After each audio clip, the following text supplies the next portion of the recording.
Hello? Good to have you here. Let me, what are we listening to today? Freestyle? Are we going to be listening? Let's see what's on the freestyle radios. No, that's something high energy, old school. What's going on, people? Shotzi, how are you? Nikki's in there. She says that Mercury retrograde is over. Yeah, feels like it's every day for me. Daniel, how are you? Kobe, how are you? What's going on, Jen? Pickled Gamer, Kelly, Steve, Star, Freight Train. Freight Train is OG now these days too. You remember people showing up years ago, and at that point we'd already been years in the game. But then so many years pile on top of it that it's very easy for somebody, a newbie, to become OG. Good morning, everybody. It's a left-handed mug. It's a left-handed mug. It's big. That's what she said. It's big. I thought from the point compared to the other mug, I thought that the 2024 mug, was going to end up being bigger than this one because the waist was more slender. So I don't know, Nikki, how many ounces, but it's not skimped. There's no skimp there. It's just a different body. So that's that. There you have it, everybody. All right, so we want to do some note taking with you here for a little bit of a coffee meeting. It's raining. It's going to be raining for a while. And based on all the rain that the Yankees are experiencing in Pittsburgh and then for the next 3 days in Detroit, I have to imagine that at least some of that is going to float our way. Might be a little bit of a soggy week, but I like those weeks. I like working with that. And again, thank you to Keto Brainz for being the greatest additive to my coffee. It's a wonderful nootropic creamer. And between the lion's mane and everything else, I just feel energized and focused.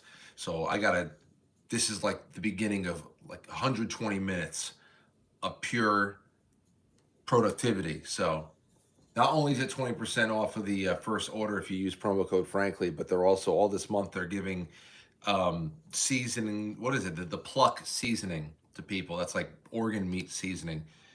Had a couple people reach out to me. They said that they loved pluck. I said, well, I don't have it, so maybe I'll try it. Tonight, everybody, Brendan Dilley. I got in touch with Dilley. I said, listen, man, I want to have you on. We got to talk trade war. We got to talk trade war. It's getting exciting. It's getting exciting. I'm having a fun time right now. So I don't know, and now right now we're starting with the rumor mill wars in the media.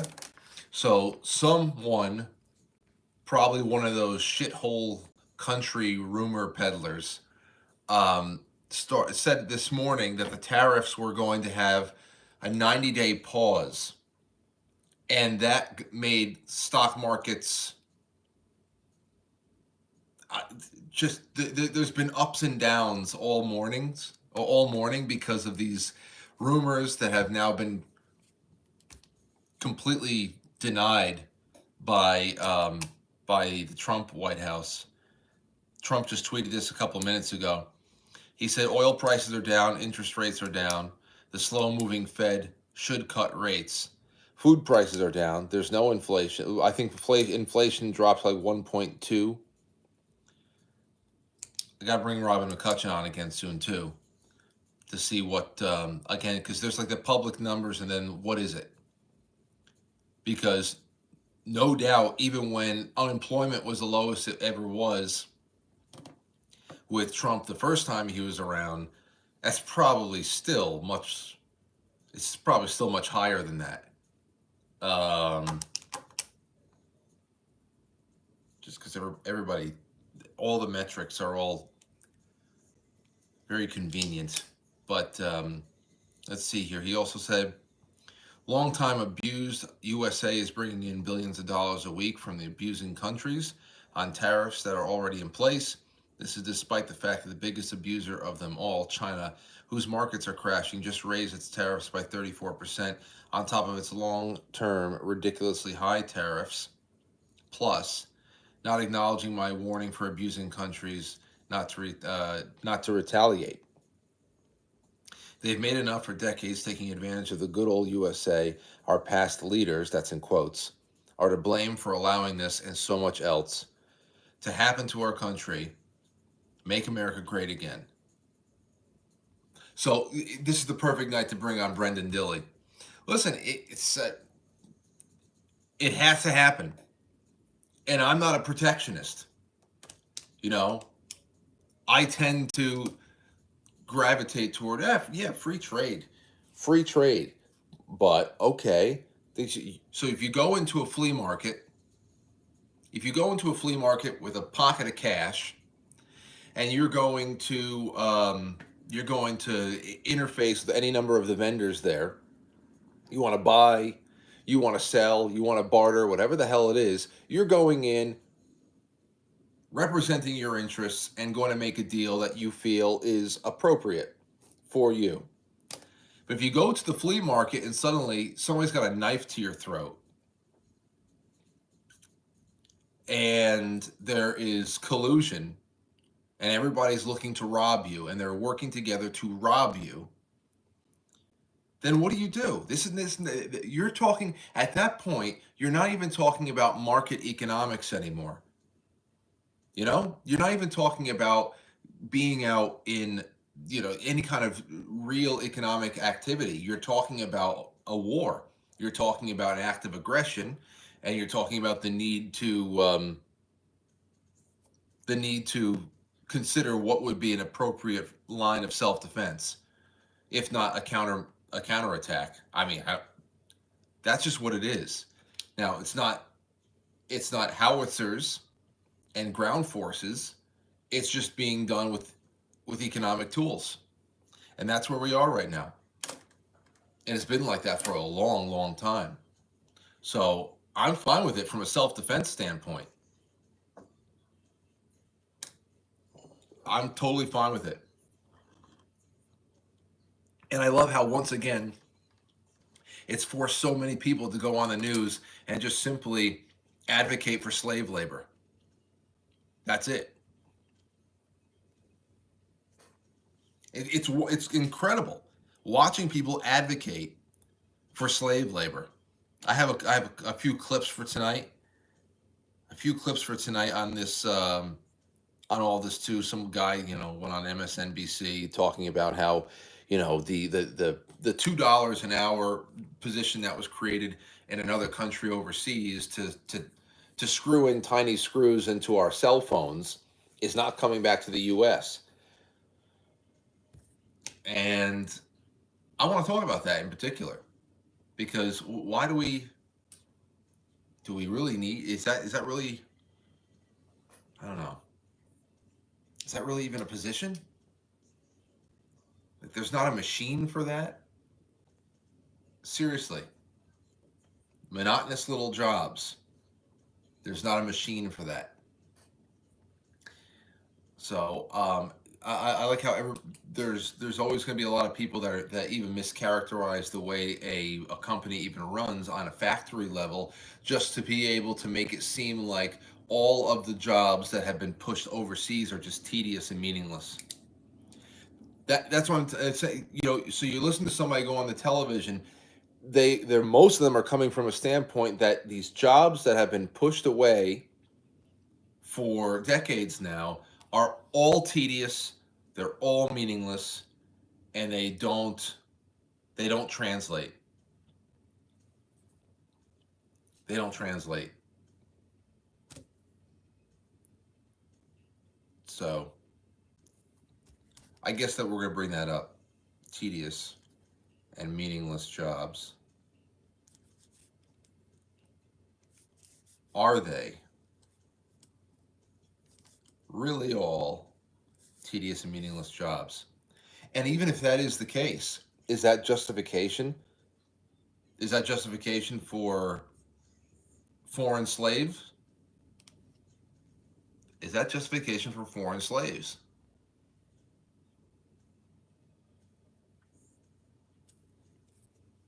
Like to liberals and to neocons, I guess it is. That's justification. All right, so let's see. I'm looking into the chat room now. Anything you guys want to add into the show notes for tonight? What's happening right now? We can talk about the protests as well. I just want to see.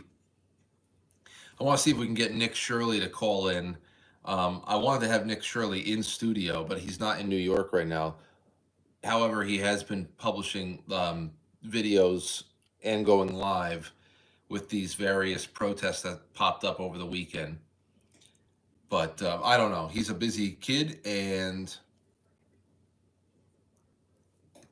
all else fails, we can just use some of his videos. Let's see. I think it's a good time to invest, says Brandon. If you have money to invest and you know where to put it, why the hell not? Why the hell not? Because the real thing is that, again, people, the average person is being sold doom. The average person is being sold doom, and that doom is being attached to common sense. But here's the thing. Common sense tells me, you think about BlackRock, you think about banking, you think about all the people that we've actually been able to acknowledge as having huge control over markets and corporate life and how they exist and how they operate and what incentives they bring up, like the ESG stuff. When BlackRock was pushing ESG and DEI across every company that is beholden to them, it tells you a little something about where all of the vested interest in think about the Federal Reserve. So my question about this is when it comes to price gouging, do you think that this is something where we actually would see widespread price gouging by people who actually do have enough invested in the market just to be able to blame it on the tariffs? You know, when you think about what Kamala Harris and the people who were running Kamala Harris was pushing out there as some sort of an economic plan, they were putting in price controls.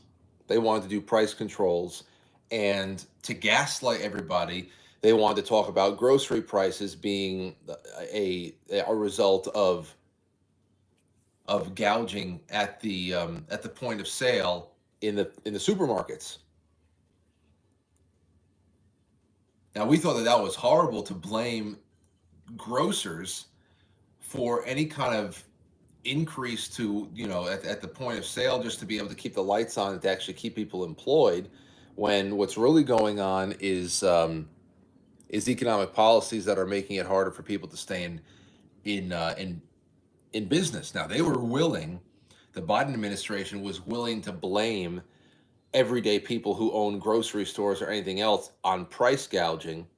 They wanted to blame them for price gouging. Do they really hold the chips? So as opposed to taking examples of like a gas station owner, a guy, a woman, somebody who's a little bit, I don't know, skeevy. A hurricane rolls into town, leaves everybody powerless for a little while, and suddenly this one gas station out of a few in town decide to raise the price of gas like $5 a gallon. There are individual business owners that no doubt would price gouge and would find an opportunity in anybody's state of desperation or increased need, find an opportunity to make some money.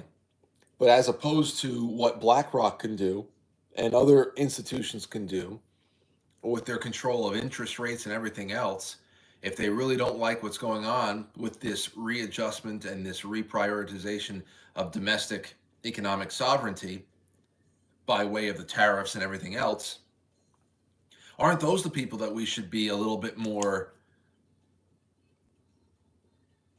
I don't know, a little bit more worried about?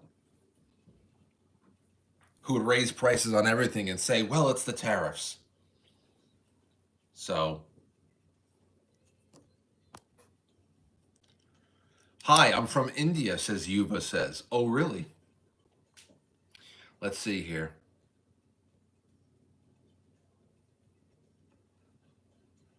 Let's see. There's absolutely coordinating with big grocery. Well, you check out the biggest grocery chains, and the food processors that feed right into them, and how you have to take a look at who owns them.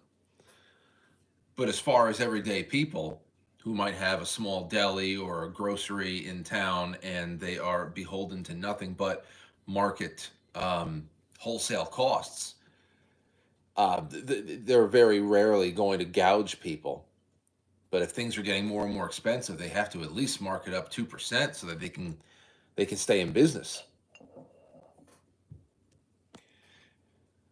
Let's see. The price of coffee are about to go up 30% greater. Stock up now. Well, for those of you out there who know, what are the best coffee producing states in the United States? Because we've got, all types of climate zones in the United States. What's the best state for producing coffee? Does anybody else out there know?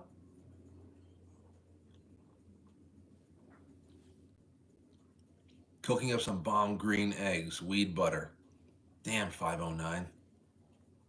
I would need to have 2 days off to start my day off like that.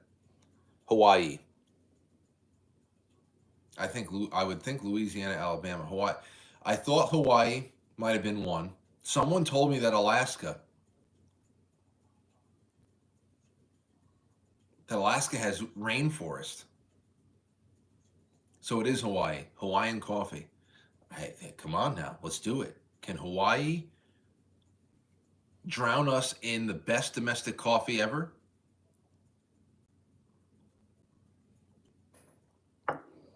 The North Pole is good for coffee growing.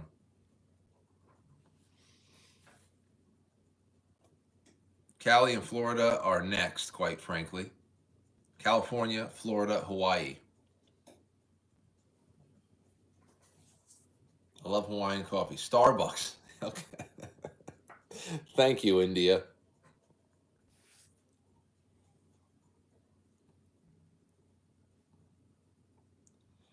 Let's see.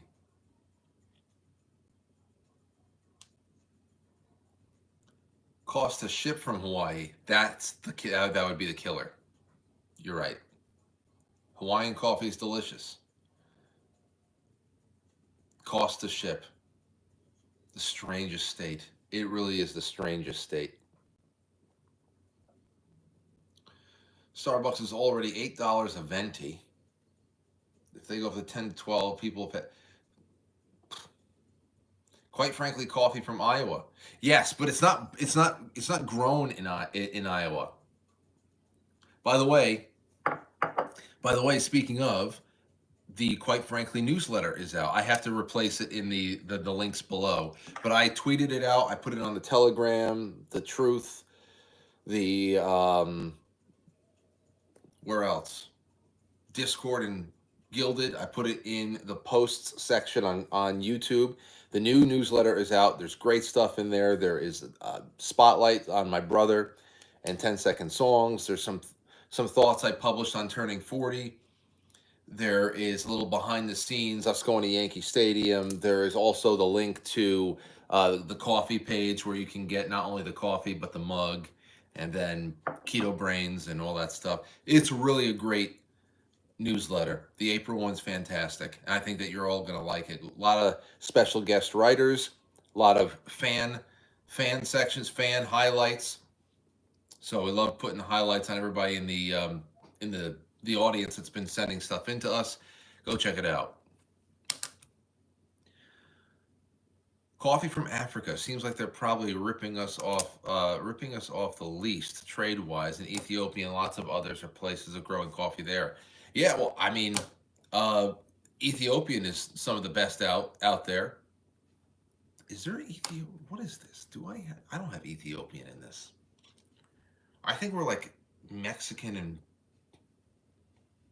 this is part Mexican estate and Brazilian. I don't know if we have Ethiopia. Might be Ethiopia. I don't know. I don't know. Yeah, I'd have to imagine that Africa is not. I have not looked really that far into it. But here's the other thing that I got to bring up with Brendan tonight. It's not only I'm writing it down. Anything you guys have for me with Brendan, questions about the trade war and questions about all of those ridiculous protests over the weekend, just throw them at me, and I'm gonna scan through the chat room. Tariffs, but also things that aren't tariff related. I saw Peter Navarro actually talk about this a little bit, and I was glad he brought it up because it actually helped me formulate some thoughts on this. In 2020,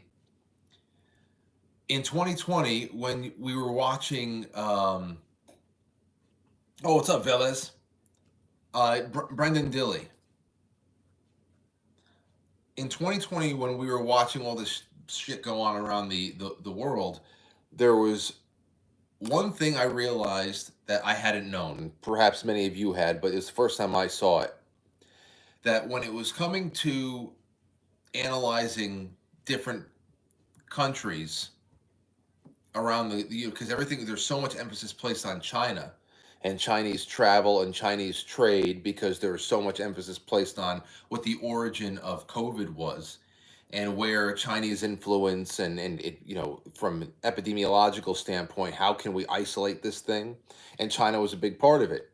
Well, at least for people who were at first we were all told not to pay attention to it at all. You had the bird brains like Alexandria Ocasio-Cortez and Nancy Pelosi coming out saying, go to Chinatown in San Francisco or in New York and go have some dim sum and all that stuff. If you'd stop being racist, it's not about Chinese people. So nobody said it was about Chinese people. But either way, all of those tracking Chinese economic movement brought a lot of attention to what they had, the kind of system that they had set up in Italy. So what was so important about that? Well, it showed me, for somebody who doesn't really pay attention too much to like how trade really works and finances. I pick things up along the way, but it's not my forte. And I realized that China will build massive alcoves of economic activity inside of places like Italy. They'll go into business essentially with Italy, and they will set up manufacturing plants and everything else inside of there so that they can slap "Made in Italy" stickers on things and send them out to the rest of the world to avoid any kind of direct tariffs on Chinese goods. And that's probably what's going on, or what could be going on with what's going on with even with Vietnam. When Vietnam says, well, we're going to take our tariffs down to zero, say, all right, but are you still selling Chinese goods with a made in Vietnam tag on it? And that's the one thing that I realized for the first time in 2020.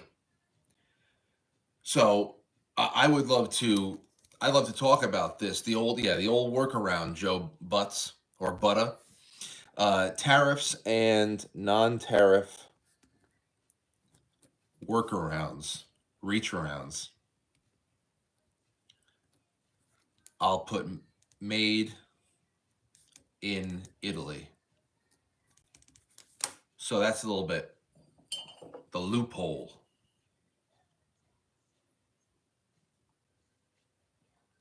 The non-tariff reach around. Velez, Rogue News is in the house. Yes. Let's see. Let me make sure that I didn't miss anything.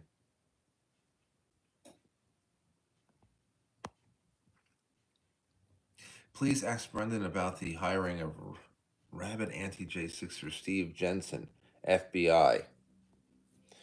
You know, if I have some time, I'll ask him. Because I don't even know what the hell this is about. I'll go check it out. But RFK, the statements RFK released yesterday, or whenever the hell it was over the weekend, about the measles in Texas. Strike. Man, that was upsetting. I don't know what to say. There's nothing to say. Strike.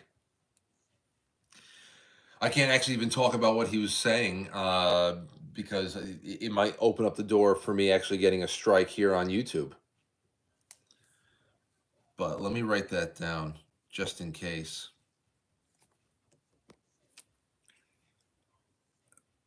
Let's see. Have you thought about having a second channel for this morning show? Maybe you can get monetized, says Lily. Well, it's only a Monday morning pop in and chat kind of a thing. And so I wouldn't start a whole second channel for that. But I will say this. I'm waiting. Review. I signed up. I did my defensive driving. Test on YouTube, and they took away, I have no more warning, no nothing. Long time if this account has actually been totally clean. And I have been under review for monetization to get super chats back for about 2.5, 3 weeks now. They said it can take up to a month. I'll never be earning AdSense on views. I never have. I never will. But if they give super chats back, that's something. That could be something. So I'm just going to wait to see what happens with that. And I don't think I'm going to be. I don't think I'm going to be making a second channel. No matter what. But there you go. Okay, let me go back into the chats here. Frank was re-educated. Yes. No, they give you, what they do is they give you scenarios. They say, is this scenario example are you violating terms of service by doing this? Yes, no, I don't know, whatever. And they give you like 10 questions and they're so stupid. And you're just like, I have to imagine this is the answer. I have to imagine this is the answer. And it's so stupid because I don't think I've ever violated terms of service. And neither have any of my friends who've just been flattened and taken off altogether. It's all vague, it's all ridiculous, and we'll see. Petey Face, what's going on, Mike? Says there he is, the 50-year-old Egyptian pharaoh. You're going to the cemetery with your toothbrush. How Egyptian.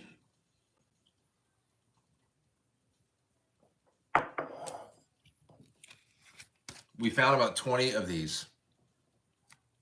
Set the charge. Sky goes on. Found about 20 of these. So I'm going to be incentivizing new signups. Yeah. Going to be incentivizing new sponsors this month. I have I want to get Polaroids sold out and a few other things, and I'm sending out the last of the Set the Charge, Sky Goes On CDs. I don't foresee another reason for us to ever have a full album released, pressed, shrink wrapped, or anything like that. It doesn't make sense anymore. It's better to just release things, get them ready for streaming, and yeah. So I want to put these out there. It's my birthday month, and I say to hell with it. So let's see if we can get 20 people to sign up as sponsors. Press vinyl. Can you imagine? I'd love to have a vinyl record.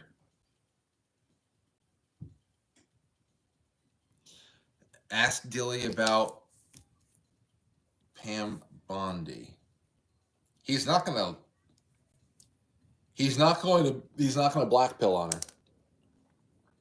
If you have a specific question, Rev, ask Dilly if Pam Bondi is as rotten as she appears.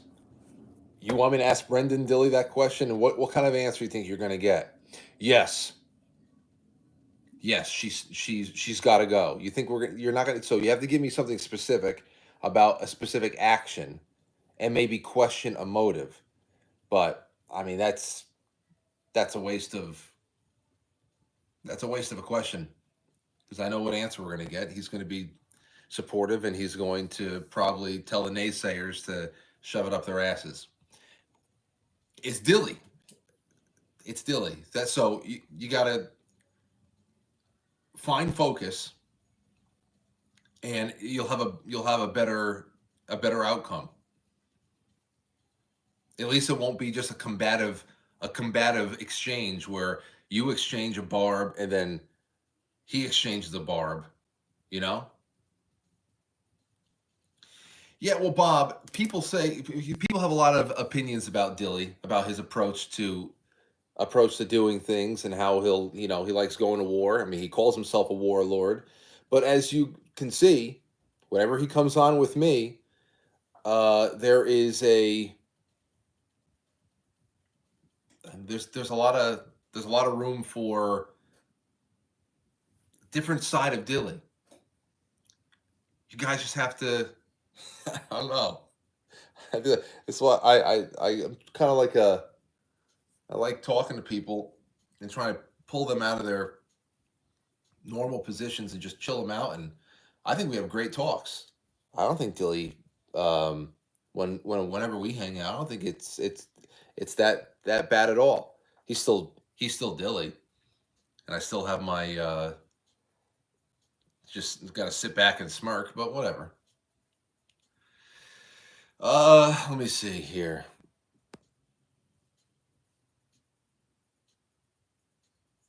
Let's see. Is she holding back the Epstein files, and why? Okay, well, maybe Pam Bondi, Epstein. There's something else there that can be said. Maybe it's more so about, because Brendan's got an inside. He's got an inside track on this stuff, but I don't think he's not like in all the war rooms. So the real question is, it's got to just be like opinion based. Where do the prosecutions? How far are they going to go with Russia? It's more. I'm more interested right now with the autonomy that Cash and Bongino have. How far? I mean, those guys spoke the clearest and most severely about Russia, because that it doesn't matter what that nets everybody. Starting in 2015, 16, that nets everybody. That nets Hillary and her campaign. It nets most of the people that were in the Senate and the House, Republican, Democrat alike. Even like people like Richard Burr. Is that freak still in? Let me see. Burr. Is he still in? Oh, he's a former senator. Look at that. I hate that face. He was in the Senate Intelligence Committee. These are all people that I wanted to see just in prison forever. Cash, Bongino, how far? And autonomy. Tom Homan, Pam Bondi. See, that's more Pam Bondi. Is she willing to throw governors and mayors in jail? Tom Homan can't can't go the extra mile if Pam. I believe Tom Homan hasn't given me any reason to think that he's not a serious man, but he can't do the most serious work without Pam Bondi.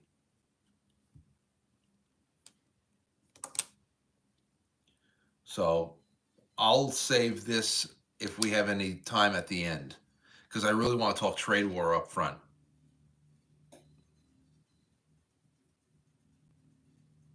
As far as RFK Jr. goes, those comments about the measles just made me want to throw up.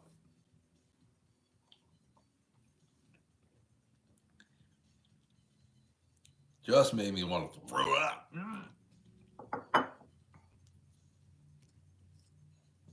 Thank you, Liz. One happy birthday is enough. I only said birthday month because I wanted to give myself a reason to get these out and to encourage people to sponsor the show. So I'll make it a birthday themed special. Other than that, I'm not the type to have weeks of celebration because I managed to survive another year. I don't get that. I know a lot of people love their birthday months. My birthday month is ruined. Yeah, Bondi's like 60.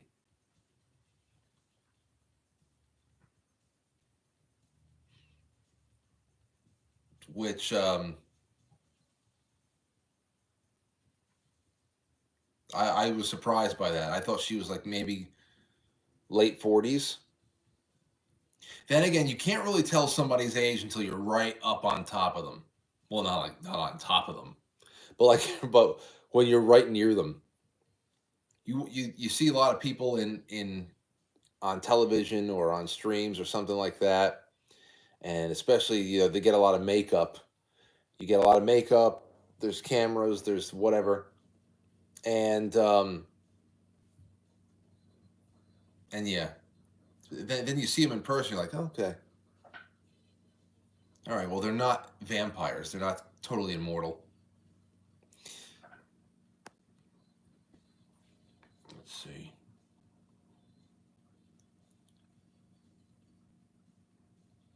Trump is so orange, his blood type is OJ. Mr. Sloth, though, did you see what there's the filters that different news networks place on Trump is insane. Now there's no doubt about it that he's done the spray tanning and all that stuff, and at certain points over the last 10 years it has looked more intense than other times, but it's confirmed they put orange filters on him on CNN. The side by side is incredible.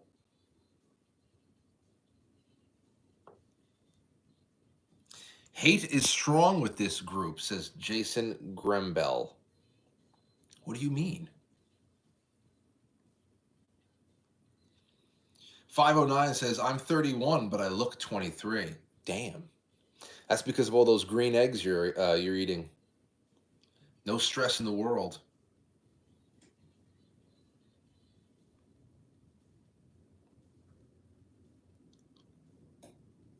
Let's see. Jason, I hate that remark. You know what's good? Get Jay Dyer on. Jay Dyer is going to be on with us on Thursday again. Jay's actually, he's going to be on with us Thursday. I was trying to figure out a night that I can get Jay and Tim back on again. But Jay will be on Thursday because that's another bad night that we have on Badlands. And I don't know if Jay and Jamie will be on, but I suggested that both of them would be great. Because I've never interviewed both of them at the same time. But we're going back to, we're going to be doing some esoteric Hollywood. Because he's got, He's got Esoteric Hollywood Part 3 coming out in July. And I thought it'd be really cool to double down and do some dives on some new messaging baked into movies, connecting, because that always connects back to uh, counterculture movements, intelligence agencies, Tavistock, all that. And yeah, so I wanted to have him back on for that. Let's see. Not going to address that, says Jason Bourne. Address what?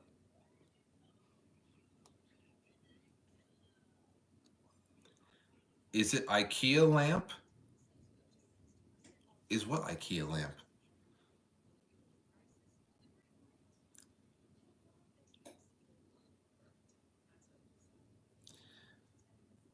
Let's see. How about talking about how great the tariffs will be for America? Jobs will come back to America. Yeah, that's gonna be tonight's show. That's what we're hanging out with right now.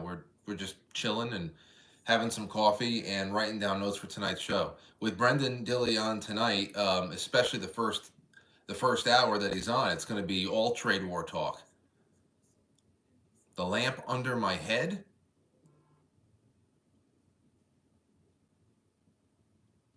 The lamp under my head. That? I don't think it's IKEA. No.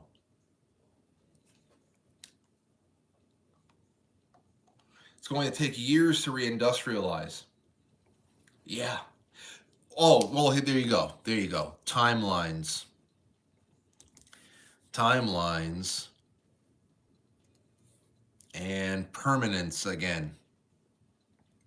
How do you make this permanent so that the long-term benefit, the lasting benefit of having our country saved and become independent again, how does that happen?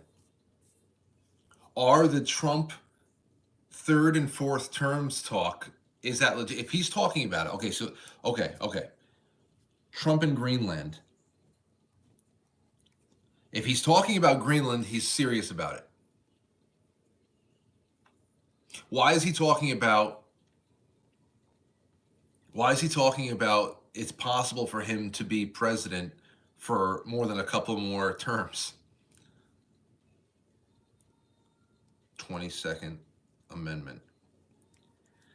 I'm just thinking of, how do you give this stuff a chance to really catch on and take hold for the next couple of generations before any of the moneyed interests that control the world right now, who have really enjoyed just siphoning the life force out of the United States, get it back to where it was again? What do you do? And to that point, it goes back into congressional makeup. Congress, filibuster. What is the plan to pass legislation? What's the plan to be able to pass legislation if you're going to be dealing with the filibuster? Because I don't see a pathway to 60 plus supportive senators that would make all this stuff veto proof. Are they going to? Is the plan just to break things into individual bills?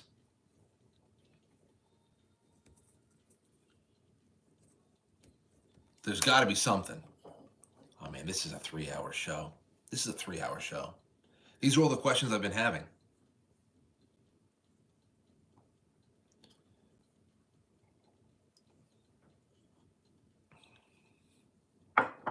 So we will see. Ask Jay about the Richard Day tapes. They're crazy. Basically predicted everything up to this day. The Richard Day, I think. Hold on. I'll write that down. Richard Day tapes. He's done that before? No. Jay Dyer's done that before? No. Why is this so familiar to me? The Richard Day tapes. I think he's done this.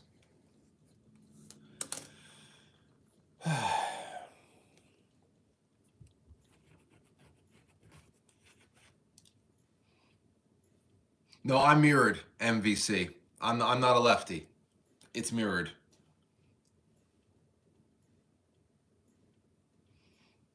I'm not a lefty. Aurora is a lefty.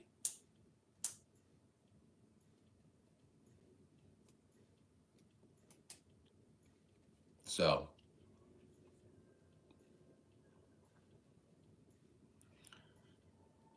maybe it's just the experimental phase and the results must be analyzed.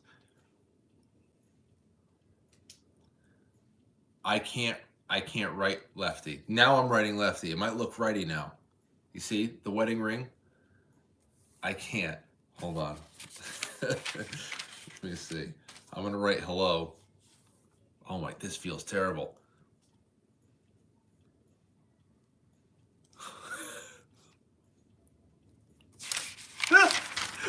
I'm 3 years old again.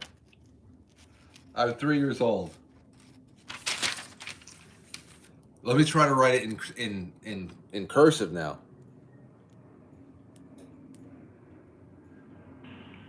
Oh, God help me. Oh, God help me. Oh, God help me.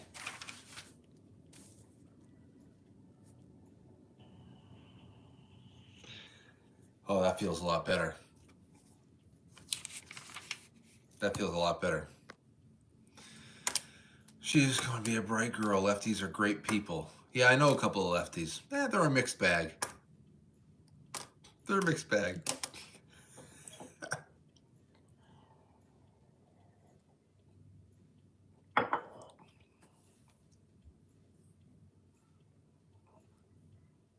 Let's see here. Fix elections. Yeah.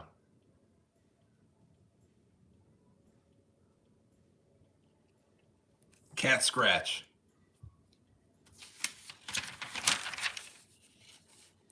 Well, I got a lot here, and I think we did enough in 45 minutes. I got a lot. So I got to transcribe some of this stuff and figure out what, just put them in semi-chronological order based on how you see a conversation progressing. Obviously, it never happens in the order that you want, and you just have to jump around your notes, and hopefully you get it all in. But this is how some of the sausage is made. And, at least this is how I make the sausage with you guys. Other than that, I have a whole other set of methods that I do when I'm writing shows on my own. And anyway, I just want to thank you all again. Two quick things. Go read the Quite Frankly newsletter, the April edition. I posted it to YouTube, to Twitter, to Gilded, to Discord, to Telegram, and elsewhere. Wonderful reading. It's free for all. Inside there are links to not only the new coffee mugs, but the coffee and Keto Brainz. The link is in the description below. This right here, it's going to change you in the spring and the summer. Good stuff. Really great stuff. Promo code Frankly if you're a first-time buyer. And if you are a monthly subscriber to Quite Frankly, then you get an ongoing 20% off. So enjoy it. Enjoy it. And if anything else that you want to contribute to the show, tag me either in the Discord or the Gilded. That's all in the description. All those links are in the description or on the About page on quitefrankly.tv. We'll be live tonight at 7 o'clock at Studio A because it is book club is over for March. So my Mondays I'll be able to be at Studio A until April 21st. April 21st is Monday. That'll be film club night. So watch Rear Window, directed by Alfred Hitchcock. You have until the 21st to watch Rear Window. And next month, May, we will be doing a public film club. So that'll be nice. You got it, Brandon. Thank you for having some coffee with me. Now go enjoy the newsletter. Have a good day at work, and I will see you tonight at 7 o'clock from good old Studio A. You've been the best, and thanks for all the input. You're a lot of fun to hang out with. Okay.